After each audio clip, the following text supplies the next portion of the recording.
This is On Shifting Ground. I'm Ray Suarez. With so much headline-stealing news recently, from the war in Ukraine, a short-lived coup attempt in Russia, to a creeping economic crunch in the U.S. financial system, it can be easy to overlook the international stories that don't get much attention. This is true for Yemen, a nation mired in a nearly 9-year civil war that has suffered the worst humanitarian crisis of the 21st century. Many players have been directly linked to the nation's conflict, including Iran, the United Arab Emirates, and the United States, but Saudi Arabia has been a principal agitator.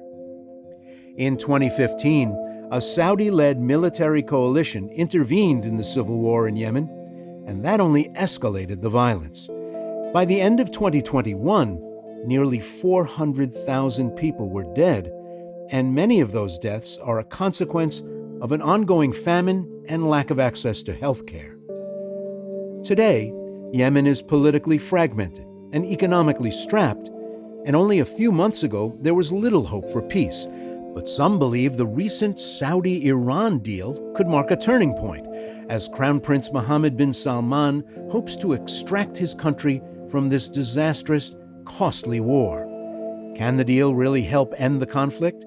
And what does it mean for the people of Yemen? To answer this, I'm joined by Arwa Muqdad, a peace advocate with the Yemen Relief and Reconstruction Foundation, who spoke to us from the capital city, Sana'a. Arwa Muqdad, welcome to On Shifting Ground. Thank you so much for having me, Ray, and it's a pleasure to join from Sana'a. The war in Yemen only breaks through into the headlines here in the U.S. very occasionally, often with really, really bad news, but little in the way of history or context.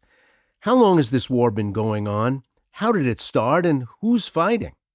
So this war started in 2015 when the Saudi-led coalition intervened in Yemen to restore the internationally recognized government to power after the Houthis stormed and took over the capital. What was supposed to be a quick war turned into a very long 9-year conflict at this point, and the largest humanitarian crisis in the world. Now we're having what was originally between the Saudis and Ansar Allah. The UAE also got involved, and then Yemeni parties started to diverge and split. The longer the conflict goes, the more parties join the conflict and the more divergences within the Yemeni population. So this is it can be argued, a peninsula-wide war. A lot of the countries in the region have chosen sides? Yes, most of the countries in the region are part of the Saudi-led coalition, and as well as limited Iranian influence with Ansar Allah, the Houthis.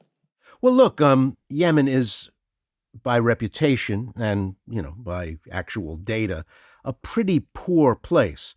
So if a war is going to go on year after year after year, the parties have to be getting outside help, don't they? I mean, there's no arms industry in Yemen. There's no local economy that's going to pony up hundreds of millions of dollars to keep armies fed and supplied in the field. This is like a fire that's being fed from outside, isn't it? Exactly. Yemen is the poorest country in the region, even before the conflict. Now, with the war and the blockade, the largest humanitarian crisis in the world, with 80% of the population requiring humanitarian assistance. As you said, outsiders are continuing this conflict, especially the Saudis and the UAE. The more they arm and the further they support these groups, the longer the conflict will last. Has the United States intervened in any way, either just by making statements of principles, ideas about how to end it, whether it's desirable to find a quick resolution? Has the United States tried to exert any influence on the outcome? The U.S. has made a lot of statements, of course, pretty vague ones of fighting is bad. But at the same time, they're supporting the Saudis. This includes arms sales. This includes supporting the blockade. This includes as well refueling ships that were used to bomb Yemen. So for them to claim to advocate for peace while still supporting the conflict militarily, it doesn't really work out that way. This conflict continues because the U.S. supports Saudi Arabia.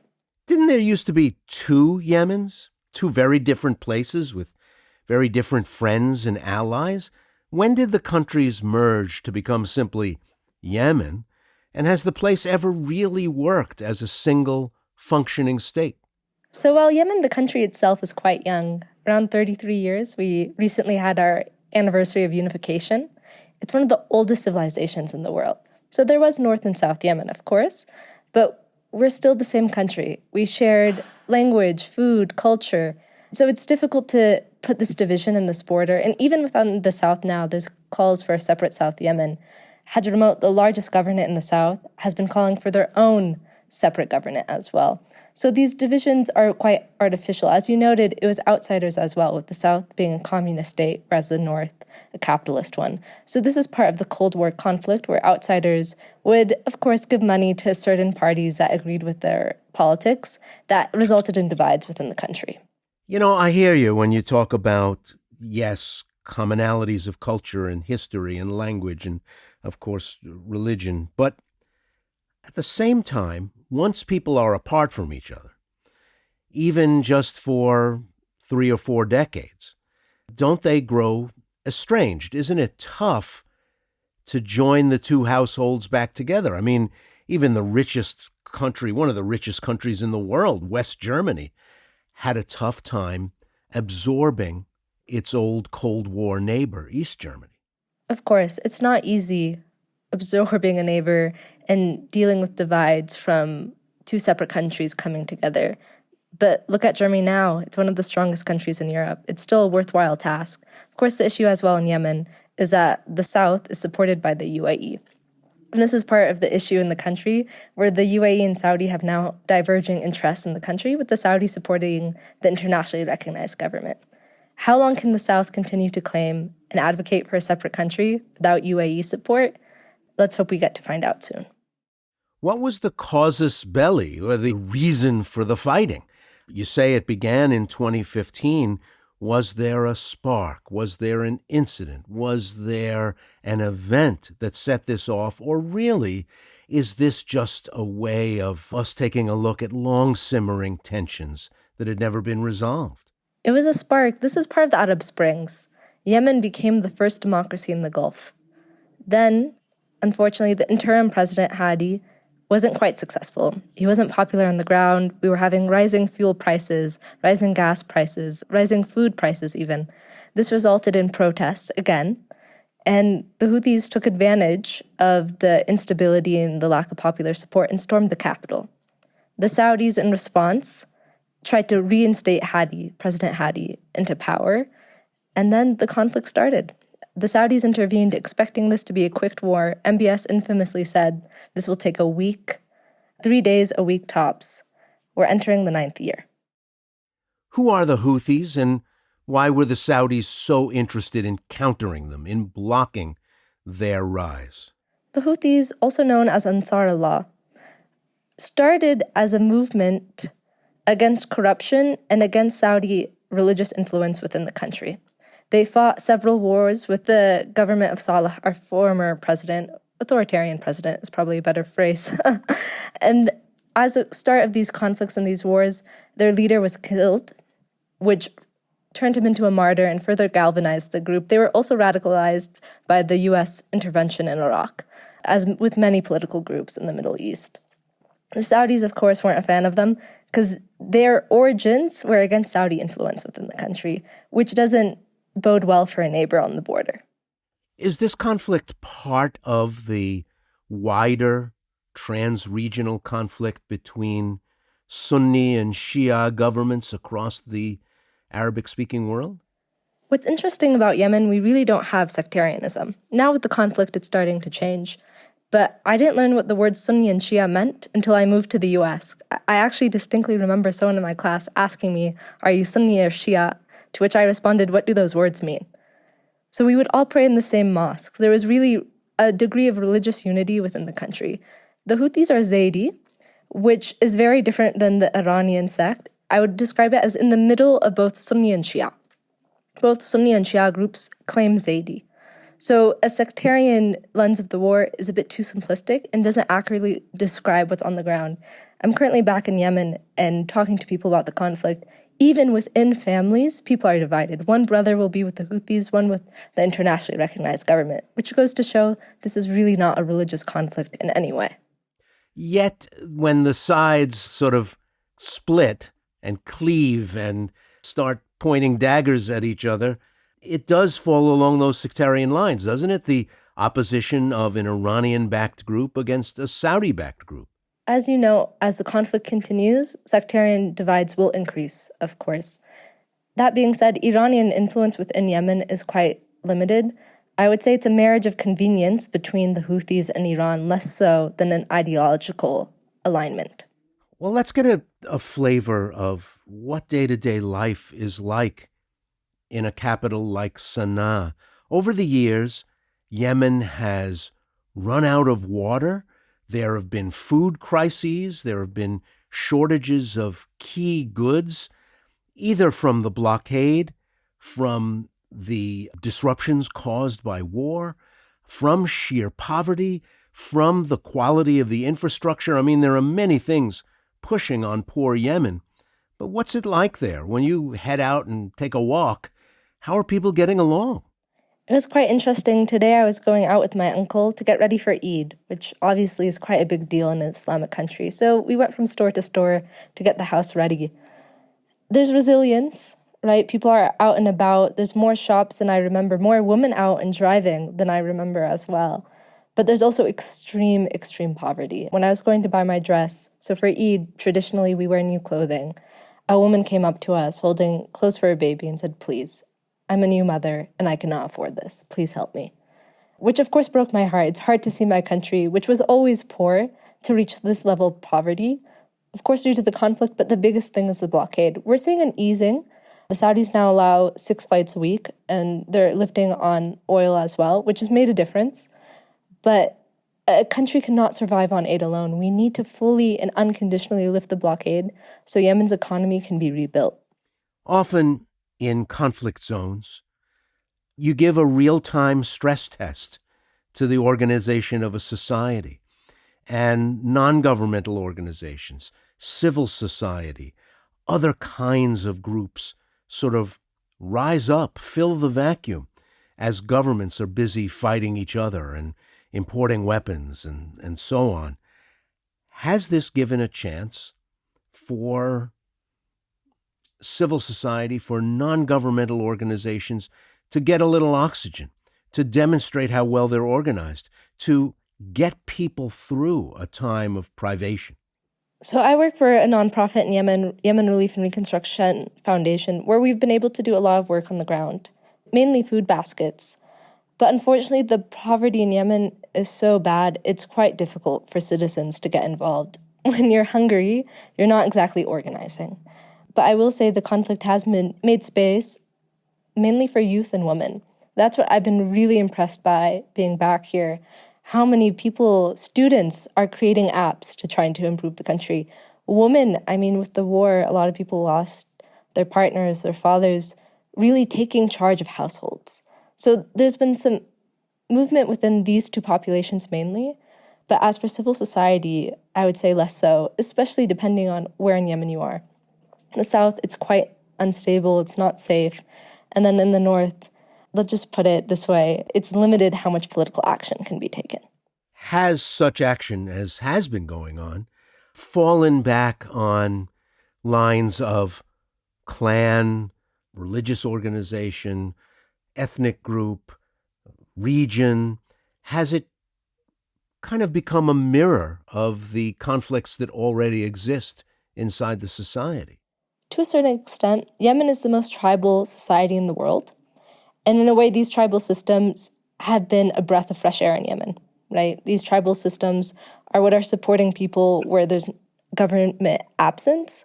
But at the same time, there needs to be more civil society and not just via the tribes within the country.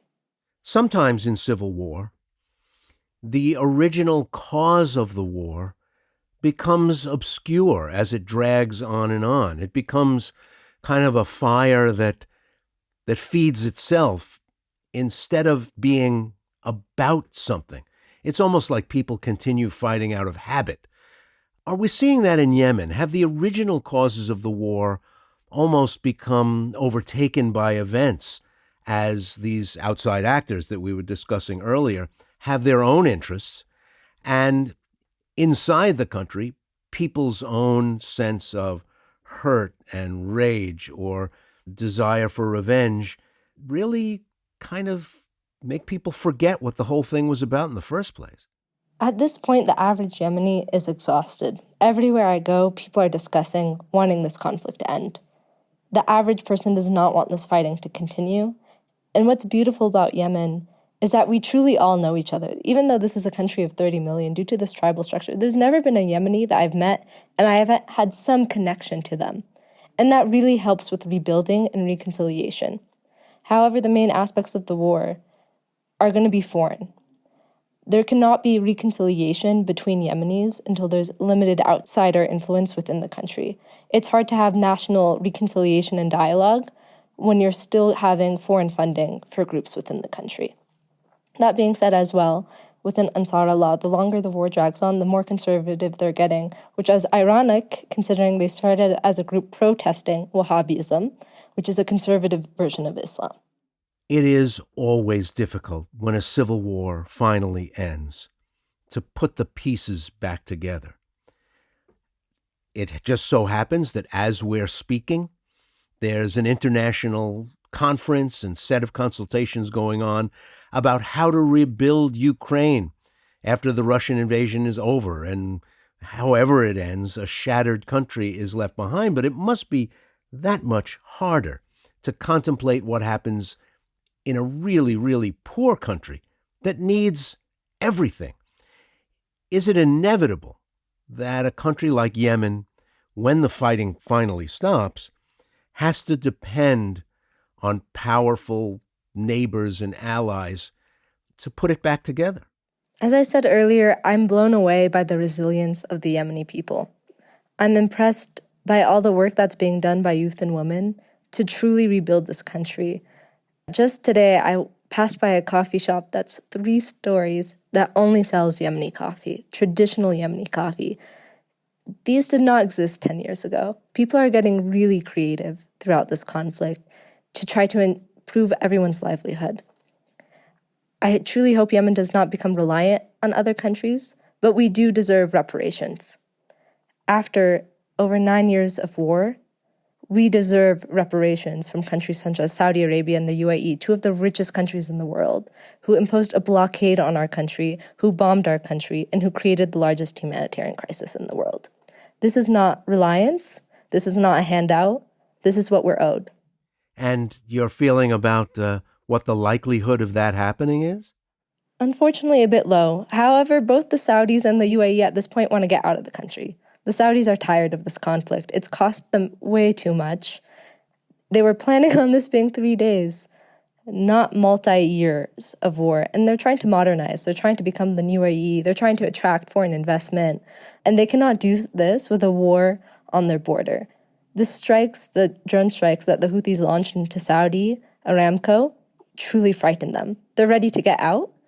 Let's see what conditions they agree to leave the country.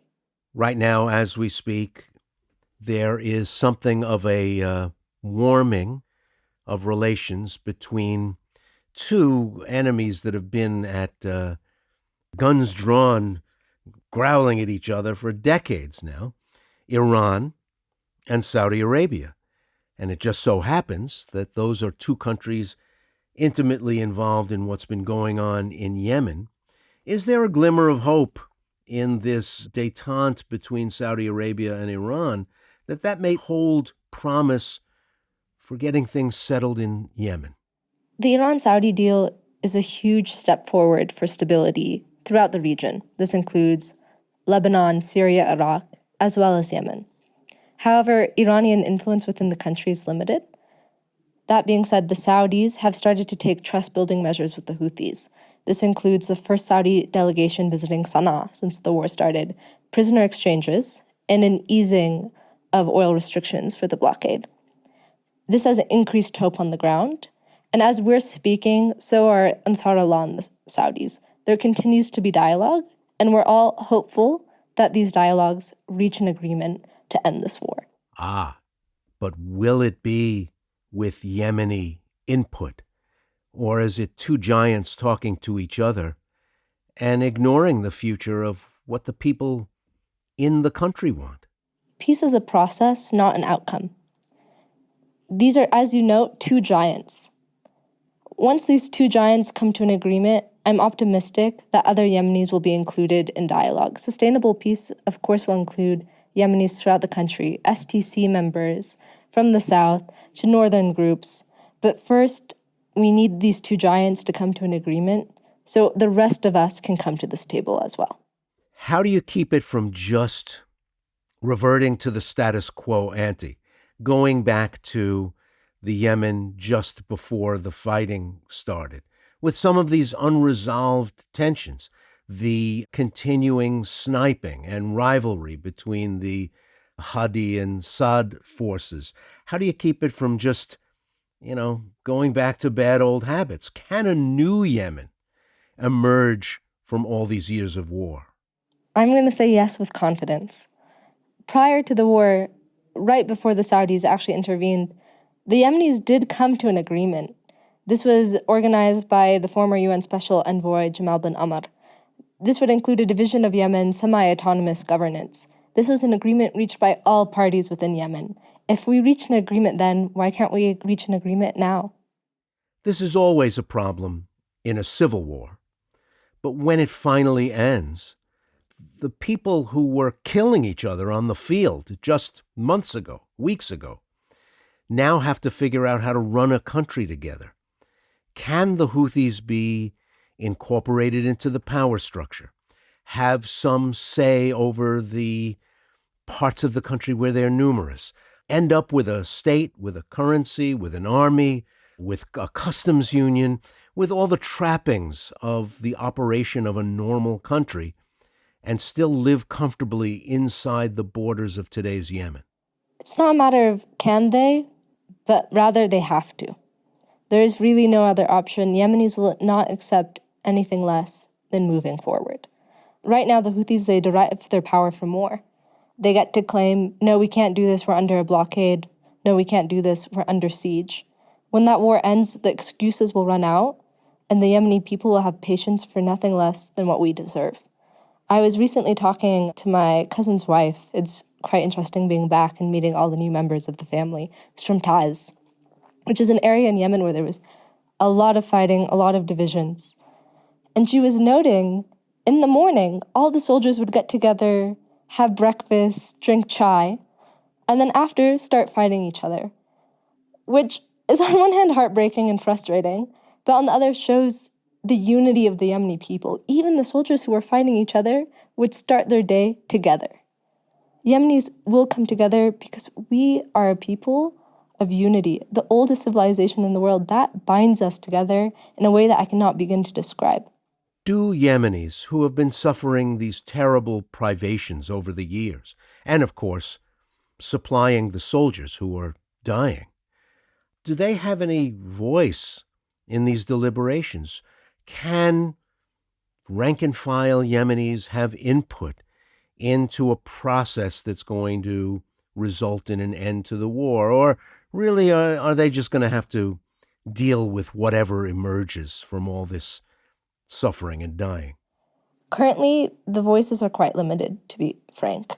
And that's because it's a condition of war. Under the condition of war, a ruling party can easily claim that all of this is done security. Anytime there's a criticism, this is for your security, and that ends the discussion. But once these two giants, the Saudis and Ansar Allah, come to an agreement, these excuses no longer work. And this is when Yemeni voices will be included.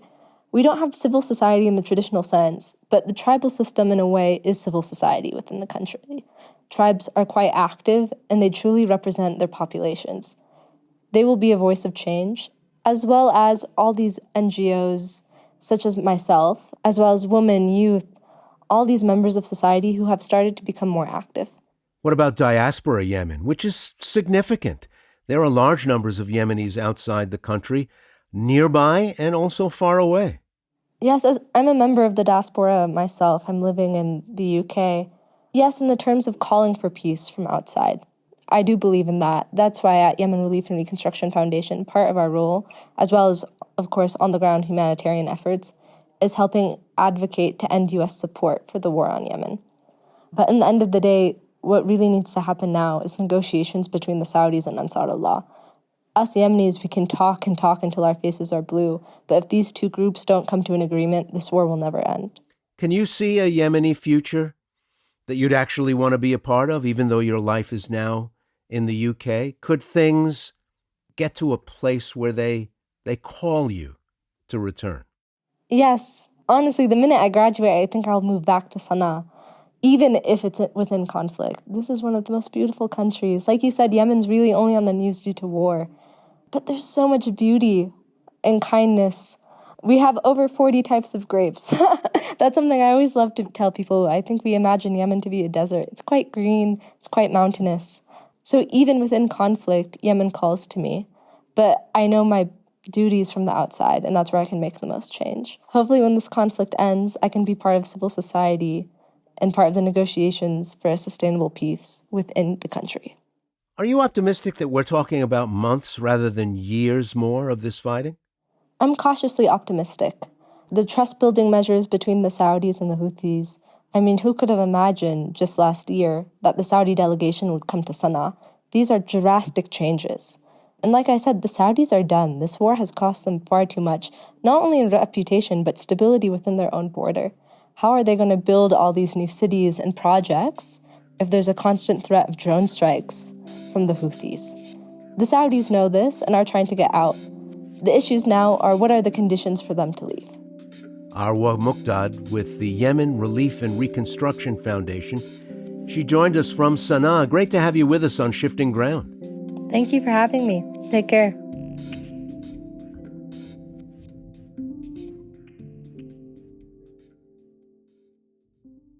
You've been listening to On Shifting Ground, produced in partnership with KQED, with funding from listeners like you. Today's episode was produced by Adam Ailey, Elise Manukian, Sienna Barnes, and Andrew Stelzer. It was mixed and mastered by Matteo Schimpf. Additional production and engineering were provided by Rob Spate. KQED's Jim Bennett is our technical supervisor. Jared Spord is our executive producer. Philip Yun is CEO of World Affairs. Our music is from Blue Dot Sessions. I'm Ray Suarez. Thanks for listening.